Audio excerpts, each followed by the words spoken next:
ছোট্ট সোনামণিরা, তোমরাও যদি ফাতেমা ওমরের সাথে ইসলাম শিখতে চাও তাহলে এক্ষুনি আমাদের চ্যানেলটি সাবস্ক্রাইব করে দাও। রসুলপুর মহল্লায় মাহাতাব নামের এক মাংস বিক্রেতা বাস করত। ওই মহল্লাতে মাহাতাব মিয়া ছাড়া আর কেউ মাংস বিক্রি করতো না। তাই ওই মহল্লায় যখনই কারো মাংসের দরকার হতো তখনই তারা মাহাতাবের মাংসের দোকানে চলে আসতো। আসসালামু আলাইকুম আব্দুর রহমান ভাই, ছেলেরে নিয়া মাংস কিনতে আইছেন বুঝি? ওয়ালাইকুম আসসালাম। হ্যাঁ মাহাতাব ভাই, ছেলে মেয়ে দুজনই বায়না ধরেছে, আজ ওরা ওদের মায়ের হাতের স্পেশাল কষা মাংস খাবে, তাই তোমার দোকানে চলে এলাম মাংস নিতে। খুব ভালো করছেন আব্দুর রহমান ভাই, আজকের মাংসগুলো কিন্তু খুবই ভালো হইব। তা কিসের মাংস দিমু আপনারে ভাই? বাবা ওমর, কিসের মাংস খাবে, গরুর মাংস নাকি খাসির মাংস? আব্বুজান, আমরা তো প্রায় গরুর মাংস খাই, কিন্তু অনেক দিন হলো খাসির মাংস খাওয়া হয় না। আজকে এক কাজ করি আব্বুজান, খাসির মাংস নিয়ে যাই। হ আব্দুর রহমান ভাই, আজকের খাসিটা একদম দেশি খাসি, খুব ভালো মাংস হইব। তা কয় কেজি দিমু ভাই? মাহাতাব ভাই, তুমি এক কাজ করো, 3 কেজি খাসির মাংস দাও।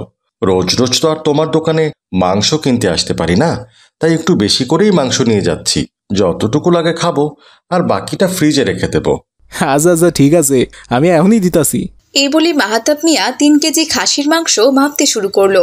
কিন্তু সে 2.5 কেজি খাসির মাংস দাড়িপাল্লায় দেওয়ার পরেই হঠাৎ করে আধা কেজির একটা পাথর দাড়িপাল্লার মাংসের নিচে রেখে দিল। ভাই, দাড়িপাল্লার দিকে একটু তাকান, একদম ঠিকঠাক আপনারে 3 কেজি মাংস দিতাছি। আমার এখানে ওজন একদম বরাবর পাইবেন, কোনো ভেজাল নাই ভাই। হ্যাঁ হ্যাঁ মাহাতাব ভাই, ওজন একদম ঠিক আছে, আর ওজন তো ঠিক থাকতেই হবে, কারণ ওজনে কম দিলে কিয়ামতের দিন আল্লাহ নিজের গায়ের গোশত কেটে সেটা পূরণ করে দেবেন। আচ্ছা, তুমি একটা ব্যাগে করে ভালো করে প্যাক করে দাও, আমি পকেট থেকে টাকাটা বের করছি। এই বলে আব্দুর রহমান যেই না তার পকেট থেকে টাকা বের করতে গেল, ঠিক সেই সুযোগে মাহাতাব মিয়া দাড়িপাল্লা থেকে সেই আধা কেজির পাথরটা সরিয়ে নিল। এই নাও মাহাতাব ভাই, 3 কেজি মাংসের 3000 টাকা। ধন্যবাদ আব্দুর রহমান ভাই, আবার আসবেন কিন্তু। আরে কি যে বলো না মাহাতাব ভাই, আবার আসবো না মানে? এই মহল্লায় তোমার মাংসের দোকান ছাড়া কি আর অন্য কোনো মাংসের দোকান আছে? মাংস কিনতে হলে তো তোমার দোকান থেকেই কিনতে হবে। তাহলে এখন আমরা আসি ভাই, আসসালামু আলাইকুম। ওয়ালাইকুম আসসালাম। এরপর আব্দুর রহমান তার ছেলেকে নিয়ে সেখান থেকে চলে গেল। তখন মাহাতাব মিয়া বলল, খুব ভালো একটা ব্যবসার আইডিয়া পাইছি, মানুষ ঠকানো ব্যবসা। এমনিতেও মাংসের এখন খুব দাম, মাংস বিক্রি কইরা আর কত টাকাই লাভ করা যায় বলো? তাই ওজনে ঠকানোর ব্যবসাটা শুরু করছি। যদি ওজনে কম দিতে পারি তাইলে বিনা ইনভেস্টেই 500 থেকে 1000 টাকা লাভ করতে পারবো। কি দারুণ একটা ব্যবসা না? এভাবে মাহাতাব মিয়া দিনের পর দিন মানুষকে ওজনে কম দিয়ে ঠকানোর ব্যবসা করতে লাগলো। মাহাতাব মিয়ার যেহেতু দাড়ি টুপি ছিল আর নামাজ কালাম পড়তো, সেজন্য মহল্লার সবাই তাকে খুব বিশ্বাস করত। কিন্তু সেই বিশ্বাসের সুযোগ নিয়ে মাহাতাব মিয়া মহল্লার সব সহজ সরল মানুষদেরকে বোকা বানাতো। কিন্তু মহল্লার কেউই সেটা বুঝতে পারেনি। কিন্তু মাহাতাব মিয়ার লোক ঠকানোর লোভ দিনের পর দিন আরো বাড়তে লাগলো। আরে ধর, ওজনে কম দিয়া তো মোটামুটি একটা লাভ করতেছিলাম, কিন্তু তেমন একটা বেশি তো লাভ হইতাছে না। কাউরে কাউরে তো আবার বোকা বানানো খুব কঠিন, সব সময় দাড়িপাল্লার দিকে চাইয়া থাকে। এইভাবে চললে তো আমার বড় লোক হইতে অনেক সময় লাইগা যাইব। না না না না না না না, নতুন কোনো আইডিয়া বের করতে হইব, যার মাধ্যমে আমি বেশি মুনাফা করতে পারুম আর তাড়াতাড়ি বড় লোক হইতে পারুম। কিন্তু কি করা যায়, কি করা যায়? পাইছি, একটা উপায় পাইছি। হঠাৎই মাহাতাব মিয়ার মাথায় একটা বুদ্ধি চলে এলো। যেমন ভাবনা তেমনই কাজ। সে চলে গেল এক মুরগির খামারির কাছে। মোদালে ভাই, খামারে আছেন? আসসালামু আলাইকুম। আরে মাহাতাব ভাই যে, হঠাৎ করে আপনি আমার মুরগির খামারে, তা ব্যাপারটা কি ভাই? ওয়ালাইকুম আসসালাম। মোদালে ভাই, আপনার কাছে আইছিলাম কিছু মুরগি কিনতে। কি বলছেন কি মাহাতাব ভাই? আপনি না আপনার দোকানে গরুর মাংস, খাসির মাংস এগুলো বিক্রি করেন, তা এখন থেকে আপনার দোকানে মুরগিও বিক্রি করবেন নাকি? না মোদালে ভাই, আমার দোকানে মুরগি বিক্রি করুম না, তবে আমার মামার খুব বড় একটা মাগুর মাছের পুকুর আছে। সে চাইতাছে তার মাগুর মাছগুলোরে প্রতিদিন মরা মুরগি খাওয়াইতে। যদি মরা মুরগি মাগুর মাছগুলো খায় তাহলে মাছের ওজন তো দ্রুত বাড়বো, তাই না? কিন্তু মামা কোনোভাবেই মরা মুরগির সন্ধান পাইতাছে না। আমারে অনেকদিন থেকে কইতাছিল, তাই আপনার কাছে আইলাম। তা আপনার খামারে কি মরা মুরগি পাওয়া যাইব? ও আচ্ছা, এ তো খুবই ভালো কথা। আমার খাবারে তো রোজই 10-12টা করে মুরগি মারা যায়। মরা মুরগিগুলোকে তো আমি ফেলেই দেই, ওগুলো তো আবার কোনো কাজে আসে না। যদি ওই মরা মুরগিগুলোকে মাগুর মাছ দিয়ে খাওয়ানো যায় তাহলে তো মাগুর মাছগুলো দ্রুত ওজন বাড়বে, আর মরা মুরগি বিক্রি করে আমিও কিছু টাকা পাবো।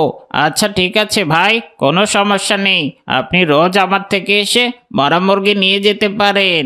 তাইলে তো খুব ভালো হইলো মোতালেব ভাই। তা আপনি মরা মুরগিগুলো কত কইরা রাখবেন? খুব বেশি না মাহাতাব ভাই, ওই মরা মুরগিগুলো তো আমাকে ফেলেই দিতে হয়।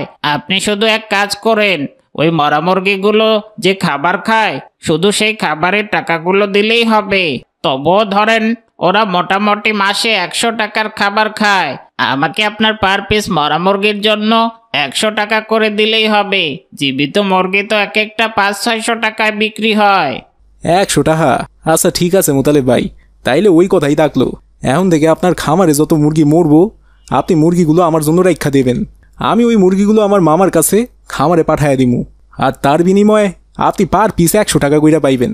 তাইলে কাল সকালে এসা আমি আপনার থেকে মরা মুরগিগুলো কিনা লইয়া যামু। ঠিক আছে ভাই? আচ্ছা আচ্ছা ঠিক আছে মাহাতাব ভাই। আমি তাইলে এখন আসি মোতালেব ভাই। আসসালামু আলাইকুম। ওয়ালাইকুম আসসালাম। এই কথা বলে মাহাতাব মিয়া সেখান থেকে চলে গেল। এদিকে পরদিন সকালবেলা মাহাতাব মিয়া মোতালেবের কাছ থেকে মরা মুরগি কিনে নিয়ে গিয়ে কয়েকটা ফাঁদ বানালো, আর সেই ফাঁদে মরা মুরগি দিয়ে সেই ফাঁদগুলো শস্য ক্ষেতের আলে রেখে এলো। কাল থেকে আমার ব্যবসায় দ্বিগুণ লাভ হওয়া শুরু হইব।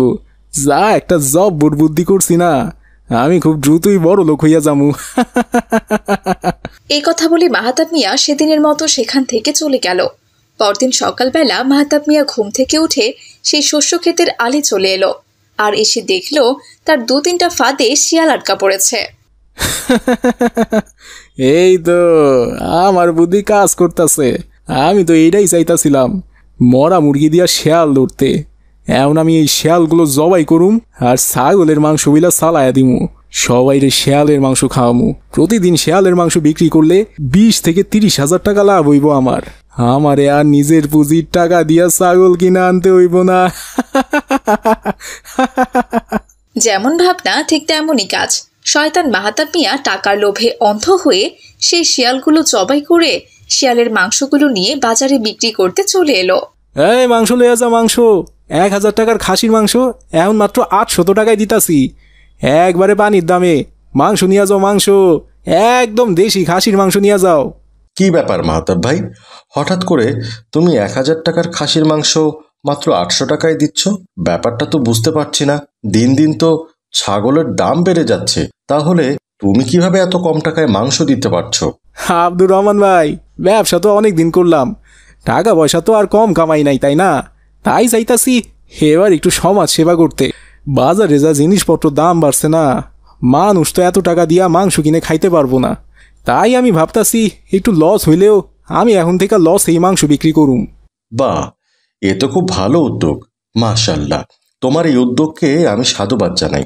তোমার মতো যদি সকল ব্যবসায়ীরা চিন্তা করত তাহলে দেশের দ্রব্যমূল্যের দাম এত বেশি করে বাড়তো না, গরিব মানুষরাও মাংস কিনে খেতে পারত।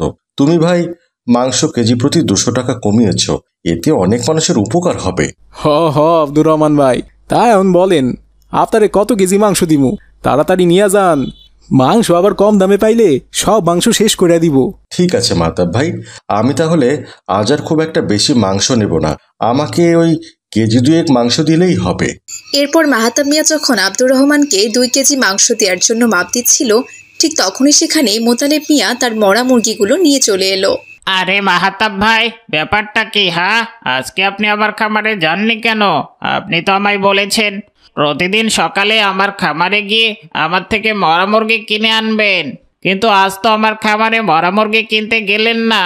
এই মরা মুরগিগুলো কি করব সেটা নিয়ে খুব বড় বিপদে পড়ে গিয়েছিলাম। তাই বাধ্য হয়ে আমি নিজেই আপনার দোকানে চলে এলাম এই মরা মুরগিগুলো দিতে। এই নিন ভাই আপনার মরা মুরগি। আরে এইসব কি কইতাছেন মোতালেব ভাই? আমি আবার কখন আপনারে কইলাম যে আমি আপনার থেকে মরা মুরগি কিনবো? আপনি মনে হয় ভুল জায়গায় এসে পড়ছেন ভাই। আমি কখনোই আপনার কাছ থেকে মরা মুরগি কিনতে চাইনি। হ্যাঁ, আপনার বাড়িতেও আমি কখনো যাই নাই। আরে ভাই, আপনি আচ্ছা লোক তো। গত পরশুদিনই তো আপনি আমার সাথে গিয়ে ডিল করে এলেন, আর কাল সকালে গিয়েও তো মরা মুরগি কিনে নিয়ে এলেন। আপনি তো আমায় বলেছিলেন আপনার কোন বাবাকে নাকি আমার এই মরা মুরগিগুলো কিনে দিবেন। তার নাকি একটা মাগুর মাছের খামার আছে, এই মরা মুরগিগুলো তিনি মাগুর মাছকে খাওয়াবেন। আর আজকেই কিনা আপনি কথা উল্টে ফেলছেন। হঠাৎ করে আপনার ব্যবহার এমন পাল্টে গেল, আমি তো কিছুই বুঝতে পারছি না ভাই। আর আপনি এমন আমতা আমতা করে কথা বলছেন কেন? আপনাকে দেখে তো মনে হচ্ছে আপনি খুব ভয় পাচ্ছেন। মোতালেবের মুখে মরা মুরগির কথা শুনে আব্দুর রহমান বলল, কি ব্যাপার মাহতাব ভাই, তুমি মোতালেব ভাইয়ের কাছ থেকে মরা মুরগি কিনেছ? তুমি জানো না ইসলাম ধর্মে মরা মুরগি খাওয়া হারাম? সেটা তুমি মাছকে খাওয়াও আর যাকেই খাওয়াও, মরা জীবকে মাটির নিচে পুঁতে রাখতে হয়। আর তুমি কি না মোতালেব ভাইয়ের কাছ থেকে কিনে নিয়ে যাওয়া মরা মুরগিগুলো কিনে এনেছো? তোমার বিষয়টা তো কিছুই বুঝতে পারলাম না ভাই। কালকে তুমি মরা মুরগি কিনতে গিয়েছিলে, আজ আবার 1000 টাকার খাসির মাংস 800 টাকায় বিক্রি করছো। এগুলো আবার মরা মুরগির মাংস না তো ভাই? আরে না না আব্দুর রহমান ভাই, এইগুলো মরা মুরগির মাংস হইতে যাইব কেন? এইগুলো দেখা কি মরা মুরগির মাংস বইলা মনে হইতাছে? মুরগির মাংস কি দেখতে এমন হয় ভাই? মাহতাব মিয়া যখন এসব কথা বলছিল ঠিক তখনই সেখানে ওমর চলে এলো আর বলল, হ্যাঁ আব্বুজান, মাহতাব চাচা ঠিক কথাই বলেছেন। এই মাংসগুলো মরা মুরগির মাংস না, তবে এই মাংসগুলো খাসির মাংসও না। কি বলছো বাবা ওমর, এগুলো তাহলে কিসের মাংস? আব্বুজান, এগুলো কিসের মাংস আপনাকে তাহলে দেখাচ্ছি। এই দেখুন, মোবাইলে সব রেকর্ড করে রেখেছি। মহল্লাবাসী, আপনারাও দেখেন। তারপর ওমরের মোবাইলে সবাই দেখল যে মাহতাব মিয়া সে মরা মুরগিগুলো একটা ফাদের ভেতরে রেখে ক্ষেতের আলে রেখে আসছে। আবার পরদিন সকালবেলা গিয়ে দেখে সে ফাদের ভেতরে কয়েকটা শিয়াল আটকা পড়েছে। তারপর সেগুলো জবাই করে সে বাজারে এনেছে বিক্রি করতে। দেখলেন তো মহল্লাবাসী, এটাই হচ্ছে মাহতাব চাচার আসল রূপ। সে আমাদের চেয়েছিল খাসির মাংসের কথা বলে শিয়ালের মাংস খাওয়াতে, কারণ তার অনেক বেশি টাকা দরকার। সে এতদিন যে টাকা আয় করত তা দিয়ে তার পোষাতো না। যদিও এর আগেও সে মাংস ওজনে কম দিয়েছে, এখন সে আবার নতুন ফোন দিয়ে এঁটেছে। এখন আপনারাই বলুন মহল্লাবাসী, এই লোভী মাংস বিক্রেতার কি শাস্তি হওয়া উচিত? হায় হায় হায়, এইটা আমরা কি দেখলাম? তুই তাহলে এত বড় কালপিট মাহতাব। এতদিন অনেকেই আমাকে বলেছিল তুই ওজনে কম দিস, কিন্তু আমি সেটা বিশ্বাস করিনি। কারণ তুই দাড়ি টুপি পরিস, আবার মাঝে মধ্যে নামাজ কালামও পড়িস। তুই যে এমন কাজ করতে পারিস সেটা তো আমার বিশ্বাসই হতো না। আজকে যেটা ওমর দেখলো আর মোতালেব যেমনটা বলল, তার মানে তুই একটা পাক্কা শয়তান। তোর মতো শয়তান লোকের এই মহল্লায় থাকার কোনো অধিকার নেই। আব্দুর রহমানের মহল্লাবাসী সবাই মাথা নেড়ে সায় দিল। তারপর বজ্জাত শয়তান লোভী মাংস বিক্রেতা মাহতাব মিয়াকে সবাই মিলে মহল্লা থেকে জুতার মালা গলায় দিয়ে তাড়িয়ে দিল। এভাবেই সেই লোভী মাংস বিক্রেতা মাহতাব মিয়ার হাত থেকে রসুলপুর মহল্লা রক্ষা পেল। রসুলপুর মহল্লায় মাহতাব নামের এক গরিব লোক বাস করত। মাহতাবের সংসারে তার স্ত্রী আর এক মেয়ে ছিল। মাহতাব মিয়া ওই মহল্লারই রমজান ব্যাপারীর বাড়িতেই কাজ করত। সেখানে কাজ করে মাহতাব মিয়া যা টাকা পেত তা দিয়ে কোনোভাবে তার সংসার চালাতো। ব্যাপারী সাহেব, আপনার বাসায় যে কাজ ছিল সমস্ত কাজ শেষ করছি। আজ আমার একটু তাড়াতাড়ি যেতে দিতে হইব। এখান থেকে বাজারে যামু, বাড়ির জন্য কিছু চাল ডাল কিনে নিয়ে যাইতে হইব। বাড়িতে যে আজ খাওয়ার মতন কিছুই নাই। কি বললি? বাসার সমস্ত কাজ শেষ করেছিস? কিন্তু এই ফুল বাগানটা তো তোকে আমি সকালবেলা পরিষ্কার করতে বলেছিলাম, কই করেছিস? বাগানের ঘাসগুলো তো সবই বড় হয়ে গিয়েছে দেখছি। যাওয়ার আগে ঘাসগুলো সুন্দর করে পরিষ্কার করে দিয়ে যা। সব সময় শুধু কাজে ফাঁকি দেওয়ার চিন্তা। আবার বলে কিনা বাসার সব কাজ শেষ করেছি। ব্যাপারী সাহেব, আমার একটু যাইতে দেন। আমি তো আপনাকে কইলাম ঘরে খাওয়ার মতো কিছুই নাই। এখন যদি আমি এই ফুলের বাগানের ঘাসগুলো পরিষ্কার করতে ধরি তাইলে তো রাত হয়ে যাইব। কিন্তু বাড়িতে যে আমার ছোট একটা মেয়ে আছে, ও না খাইয়া ঘুমাইয়া পড়ব। আপনি দয়া কইরা আজকে আমার একটু যাইতে দেন না, তা না হইলে খুব বড় বিপদ হয়ে যাইব। আমি কাল সকালে আইসা আপনার বাগানের সমস্ত ঘাস খুব সুন্দর কইরা পরিষ্কার কইরা দিমুনে। আজ না কাল, কাল না পরশু, এটা বলতে বলতে তো বাগানের ঘাসগুলো সব বড় হয়ে গেল। আচ্ছা, আজ সকালে এসে ঘাসগুলো পরিষ্কার করিস, ঠিক আছে কি? আর শোন, কাল কিন্তু ফাঁকি দিবি না, বুঝলি? এই নে তোর দিনমজুরির টাকা। আচ্ছা ঠিক আছে ব্যাপারী সাহেব, আপনি কোনো চিন্তা করবেন না। আমি কাল খুব সকাল সকাল আইসা ফুলের বাগানের ঘাসগুলো পরিষ্কার কইরা দিমুনে। এখন আসি ব্যাপারী সাহেব, আসসালামু আলাইকুম। ঠিক আছে যা। ওয়ালাইকুম সালাম। এরপর মাহাতাব মিয়া সেখান থেকে সোজা বাজারে চলে গেল। সারাদিন সে দিনমজুরের কাজ করে 350 টাকা পেয়েছে। সেই টাকা দিয়ে চাল ডাল আর কিছু তরি তরকারি কিনে বাড়ির জন্য নিয়ে যায়। রেহেনা কোথায় গেলা তুমি? এই নাও বাজার আনছি, তাড়াতাড়ি রান্না করো। মাইশা কি ঘুমায়া পড়ছে? আসসালামু আলাইকুম। আপনি এতক্ষণে আসলেন? মেয়েটা কখন থেকে ক্ষুধা ক্ষুধা করছে, কিন্তু ঘরে তো কোনো খাবারের মতো কিচ্ছু নেই। ওকে আমি কি খেতে দেব? আর বইল না রেহেনা, কাজে ফিরতেই দেরি হইয়া গেছে। তবুও মালিক যাইতে দিতে চাইছিল না। অনেক বলে কয়ে বাজারে গিয়াছিলাম, এরপর তাড়াতাড়ি বাজার কইরা বাসায় চলে আইলাম। আচ্ছা এক কাজ করো, ব্যাগের মধ্যে 10 টাকা দিয়া জিলাপি আনছি, জিলাপিটাও মাইশারে খাইতে দাও, আমি হাত মুখ ধুয়ে আসছি। এরপর রেহেনা বেগম বাজারের ব্যাগটা নিয়ে ঘরে চলে গেল। মা মাইশা, জিলাপিটা খেয়ে নাও, আমি ততক্ষণে রান্না বান্না শেষ করি। রান্না হলেই তোমাকে খেতে দেব। মা, বাবা আমার জন্য জিলাপি এনেছে। আমার খুব ক্ষুধা পেয়েছিল, জিলাপিটা খেলে আমার ক্ষুধাটা একটু কমবে। কিন্তু মা, এখানে তো মাত্র 3টা জিলাপি। সব জিলাপি আমি খেলে তোমরা কি খাবে? আমাদের খাওয়া লাগবে না মা, তুমি খেলেই আমাদের হবে। তুমি জিলাপিটা খাও, আমি তাড়াতাড়ি রান্না বান্না শেষ করে আসি। তোমার বাবা সারাদিন অনেক খাটাখাটনি করেছে, তারও ভীষণ ক্ষুধা পেয়েছে। এরপর মাহাতাব মিয়া হাত মুখ ধোয়া শেষ করে ঘরে চলে এলো। কেমন আছে আমার মেয়েটা? আসসালামু আলাইকুম আব্বুজান, আমি জিলাপি খাচ্ছি। ওয়ালাইকুম আসসালাম। মাশাআল্লাহ, খাও মা, তোমার জন্যই জিলাপিগুলো আনছি। বাবা, একটা জিলাপি তুমিও নাও না। না মা, 10 টাকা দিয়া মাত্র 3টা জিলাপি পাইছি। একটা জিলাপি আমি খাইয়া ফেললে তোমার পেট ভরবো না। তুমি খাও মা, তুমি খাইলেই আমার খাওন হয়ে যাইব। বাবা, তুমি সব সময় এমন কথা বলো যে তুমি খেলে আমার খাওয়া হবে। আমি খেলে তোমার কিভাবে খাওয়া হবে? আমি খেলে তো আমার পেট ভরবে, তোমার পেট কি ভরবে বলো? এমন কথা আর বলো না তো বাবা। নাও নাও, এই একটা জিলাপি তুমি খেয়ে নাও।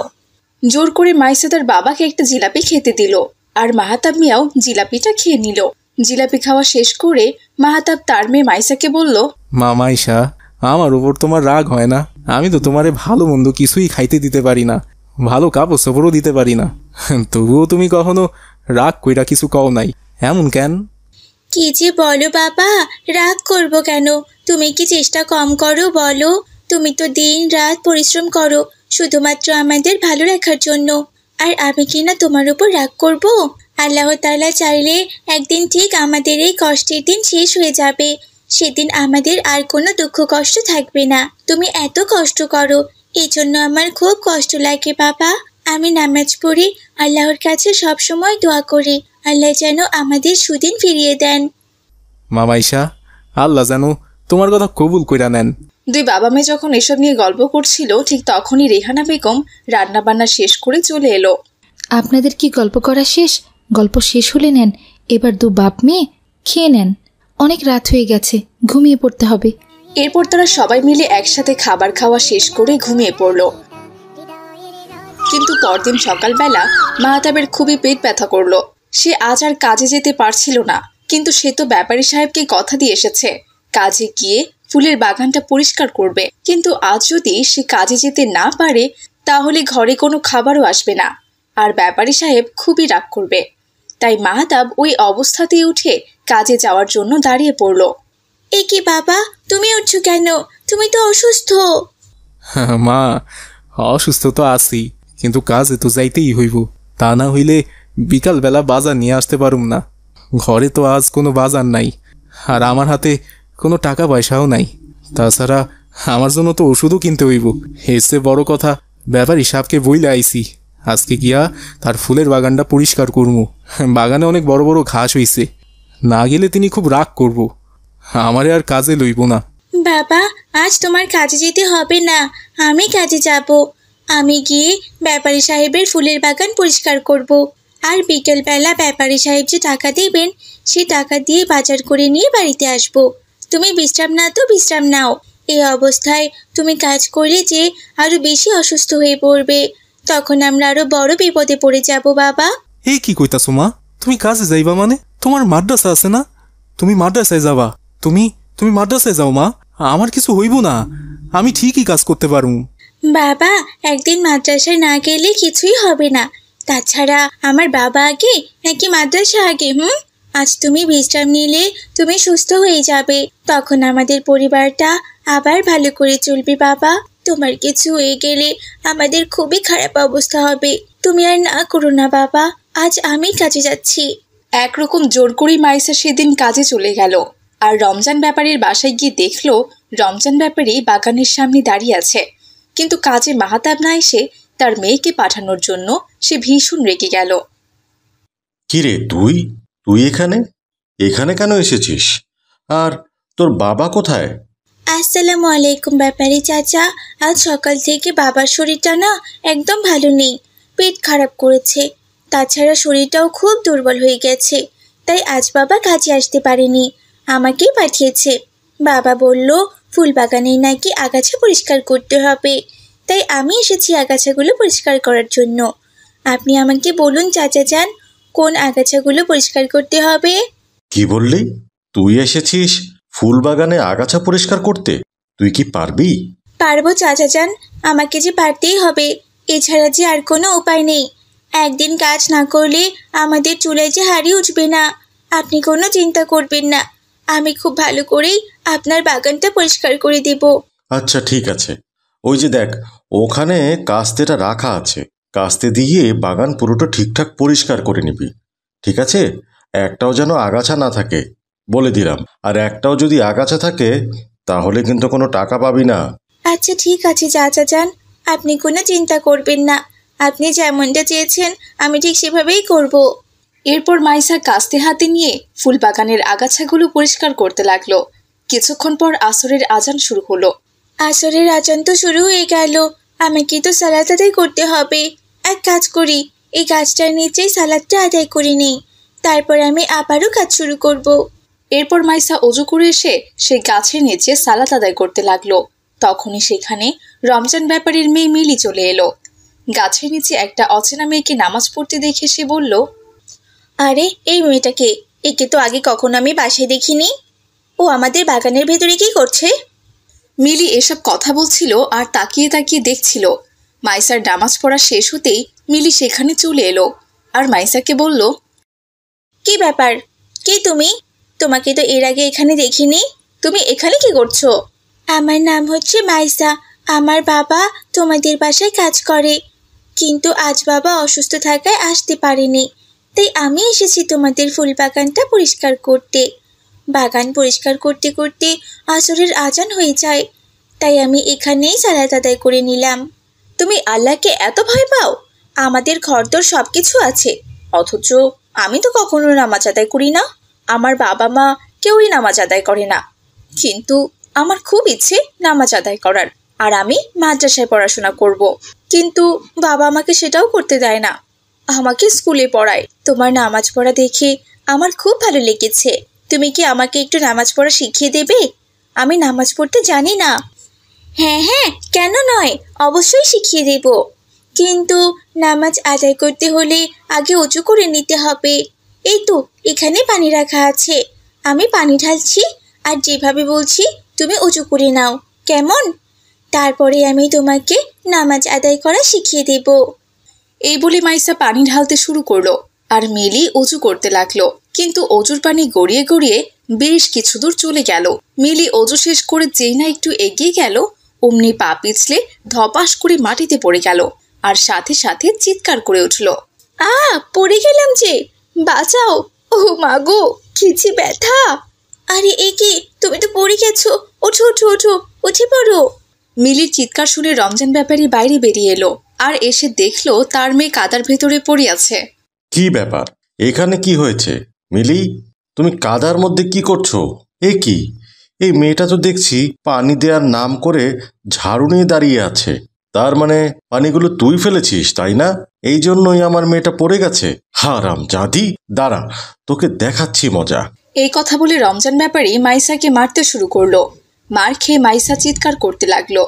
ঠিক তখনই ওই পথ দিয়ে যাচ্ছিল ওমর আর মাহাদি। রমজান ব্যাপারীকে একটা মেয়েকে মারতে দেখে ওমর আর মাহাদি সেখানে চলে এলো আর রমজান ব্যাপারীকে বলল, চাচাজন, আপনি ওকে মারছেন কেন? এ তো মাইশা, ও তো আমাদের মহল্লার মাহাতাব চাচার মেয়ে, খুবই ভালো মেয়ে, 5 ওয়াক্ত নামাজ পড়ে, মাদ্রাসায় পড়াশোনা করে, আর আপনি ওকে মারছেন? আর বলো না বাবা ওমর, এই বজ্জাত মেয়েটা আমার মেয়ে লিলিকে কাদার মধ্যে ফেলে দিয়েছে। চুপ করো তো বাবা, তুমি কোনো কথা না শুনে মাইসাকে মারতে শুরু করেছো। আমি কি একবারও বলেছি মাইসা আমাকে কাঁধের মধ্যে ফেলে দিয়েছে? চাচা, মিলি তো বলেছে মাইশা ওকে কাদার মধ্যে ফেলে দেয়নি। আপনি সত্যিটা না জেনে ওকে মারতে শুরু করেছেন। মিলি, বলো তো কি হয়েছে এখানে? ওমর ভাইয়া, আমি বাসার বাইরে এসে দেখি মাইসা বাগানের মধ্যে গাছের নিচে দাঁড়িয়ে সালাত আদায় করছে। তাই আমি ওর কাছে এসেছিলাম সালাত আদায় করা শিখে নিতে। আমাদের বাসায় তো কেউই সালাত আদায় করে না, কিন্তু আমার খুব ইচ্ছে করে সালাত আদায় করতে। কিন্তু সালাত আদায় করার নিয়মও যে আমি জানি না। বাবাকে অনেক দিন বলেছিলাম সালাত আদায় করার নিয়ম কানুন আমাকে শেখাতে, কিন্তু বাবা তো আমার কোনো কথাই শুনেনি। তিনি তো আমাকে স্কুলে পড়াশোনা করান, কখনো কোনো মক্তব বা মাদ্রাসায় যেতেও দেন না। তাই মাইসা আমাকে বলছিল সালাত আদায় করা শিখতে হলে প্রথমে অজু শিখতে হবে। তাই সে অজু করা শেখাচ্ছিল, কিন্তু অজুর পানি গড়িয়ে গড়িয়ে একটু দূরে চলে যাওয়ায় আমি যেই না ঘুরেছি অমনি পা পিছলে মাটিতে পড়ে গেছি। এখানে তো মাইসার কোনো দোষ নেই। শুনলেন চাচা, আপনি শুধু শুধু মাইশাকে মেরেছেন। এইখানে কি মাইশার কোনো দোষ আছে? আপনার মেয়ে ওর কাছে নামাজ পড়া শিখতে চেয়েছিল, তাই সে অজু করা শেখাচ্ছিল। অজুর পানিতে পা পিছলে মিলি নিজেই মাটিতে পড়ে গেছে, আর আপনি এসে মাইশাকে মারধর শুরু করেছেন। কাজটাকে আপনি ঠিক করেছেন? কেউ চোরকে মারলেও তো চোরকে আগে জিজ্ঞেস করে যে সে কেন চুরি করতে এসেছে, আর আপনি ওকে কিচ্ছুই জিজ্ঞেস করেননি। সত্যি বাবা ওমর, আমি খুব বড় অন্যায় করে ফেলেছি। এই ছোট্ট মেয়েটা আমার চোখ খুলে দিয়েছে। ও 5 ওয়াক্ত নামাজ পড়ে, 1 ওয়াক্তের নামাজও সে হাতছাড়া করে না। এমনকি আজ কাজে এসে সে গাছতলাতেও নামাজ পড়েছে। আর আমার মেয়েটা যখন নামাজ পড়া শিখতে চেয়েছে, আমি তখন কিনা এমন একটি মেয়েকে নিজের হাতে মেরেছি। আল্লাহ কি আমার এই পাপ কোনোদিন ক্ষমা করবেন? চাচা যান, দুঃখ করবেন না, আমি কিছু মনে করিনি। আপনি আসলে না বুঝে এমনটা করে ফেলেছেন। এখন যে আপনি আপনার ভুল বুঝতে পেরেছেন, আমি এতে অনেক খুশি হয়েছি। তবে আপনাকে কথা দিতে হবে, আজ থেকে আপনি নিজেও নামাজ পড়বেন আর মিলিকেও নামাজ পড়াবেন, এবং তার সাথে আন্টিকেও নামাজ পড়তে বলবেন। তাহলে আল্লাহ তাআলা আপনাদের সম্পদ আরও বৃদ্ধি করে দেবেন।